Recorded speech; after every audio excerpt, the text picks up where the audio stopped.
ये कहावत तो आपने सुनी ही होगी कि जैसा कर्म करोगे वैसा फल पाओगे। लेकिन आज हम एक ऐसी इमोशनल स्टोरी लेकर आए हैं जिसमें यह कहावत आपको सच होते दिखाई देगी। तो चलिए बिना देरी किए शुरू करते हैं आज की इस स्टोरी को। एक बार की बात है, एक गरीब लड़का छोटे मोटे सामान बेचकर अपने घर का खर्च और स्कूली फीस जुटाता था। वह बहुत मेहनती और ईमानदार था। हर रोज की तरह वह सामान बेचने गया। सामान बेचते बेचते वह थक गया और उसे भूख भी लग गई।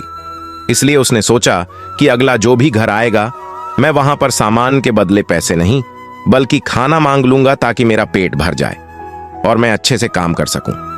ऐसा ही सोचकर वह अगले घर की ओर बढ़ा और दरवाजा खटखटाया।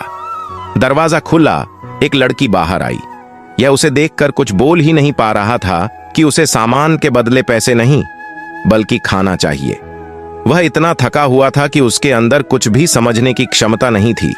इसलिए वह जल्दबाजी में बोल पड़ा, मुझे पानी चाहिए। लड़की ने उसके चेहरे की तरफ देखा। वह काफी थका हुआ और परेशान लग रहा था। वह समझ गई कि इसे बहुत जोरों की भूख लगी है। इसलिए वह बिना बोले ही पानी के साथ साथ खाना भी ले आई। लड़के ने खाना लिया और खाने लगा। खाना खाने के बाद उसने उस लड़की से कहा, आपने मुझे खाना दिया, उसके बदले आप मेरे सामान में से जो चाहे ले सकती हो। लड़की बोली, मुझे आपके सामान में से कुछ नहीं चाहिए।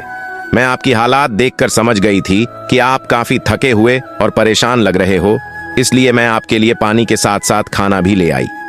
मेरी माँ कहती हमेशा अच्छे कर्म करते रहना चाहिए। ईश्वर की भी यही इच्छा होती है। ऐसा कहकर लड़की ने दरवाजा बंद कर लिया। लड़का ने उसे धन्यवाद कहा और अपने घर की ओर चल दिया। समय बीतता गया और धीरे धीरे उस लड़के ने अपना स्कूल पूरा किया। अब वह कमाने में थोड़ा सक्षम हो गया, इसलिए उसने यह निश्चय किया कि अब वह डॉक्टर बनेगा। उसने एक अच्छे कॉलेज में एडमिशन लिया और काम के साथ साथ कॉलेज की फीस भी भरता गया। अब वह एक बहुत बड़ा डॉक्टर बन चुका था। वर्षों बाद एक महिला उसके अस्पताल में भर्ती हुई जिसकी हालत बहुत नाजुक थी। जब उस लड़के ने उसे देखा तब वह समझ गया कि यह तो वही लड़की है जिसने मुझे वर्षों पहले पानी के साथ साथ खाना भी दिया था। अब डॉक्टर किसी भी कीमत पर उस लड़की को खोना नहीं चाहते थे, इसलिए उन्होंने अपने सीनियर डॉक्टर से बात करके उन्हें बुलाया और अच्छा से अच्छा इलाज करवाकर लड़की की जान बचा ली। लड़की के परिवार वालों के पास इतने पैसे नहीं थे कि वह अच्छा से अच्छा इलाज करवा पाए, लेकिन डॉक्टर ने अपने पैसे से उस लड़की का इलाज करवाया। डॉक्टर ने एक लिफाफे में बिल के साथ साथ एक चिट्ठी भी लिखकर डाल दी और उसे उस लड़की तक पहुंचा दिया। जब उस लड़की ने लिफाफा खोला तब उसने पाया कि उसका बिल तो पहले ही भरा जा चुका है। यह देखकर उसे आश्चर्य हुआ, आखिर मेरा बिल भरा किसने? उसके बाद उसी लिफाफे में पड़ी चिट्ठी को खोला जिसमें लिखा था कि आपका बिल अभी नहीं भरा गया है। यह तो आपने बहुत साल पहले ही भर दिया है एक लड़के को पानी और भोजन देकर। यह बात आपको आज पता चली। इसे पढ़ते ही उस लड़की को याद आया कि उसने बहुत साल पहले एक लड़के को भोजन और पानी दिया था। तभी डॉक्टर साहब उसके पास आ खड़े हुए और बोले, अब कैसी तबीयत है आपकी? लड़की बोली, डॉक्टर साहब मेरी तबीयत बिल्कुल ठीक है। मैं यह जानना चाहती हूं कि मेरा बिल भरा किसने? डॉक्टर बोला, मैंने आपका बिल भरा है।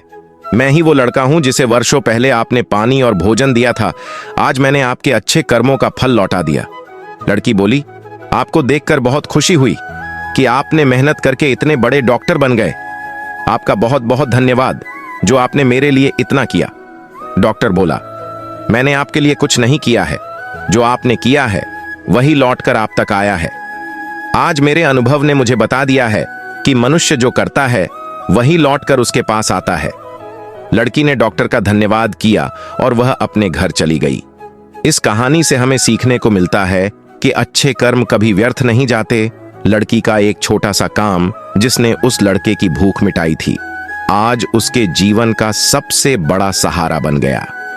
यह कहानी हमें प्रेरित करती है कि हमें हमेशा दूसरों की मदद करने के लिए तैयार रहना चाहिए और अच्छे कर्म करने चाहिए, क्योंकि अच्छे कर्मों का फल अवश्य लौटता है, भले ही देर से ही क्यों ना लौटे।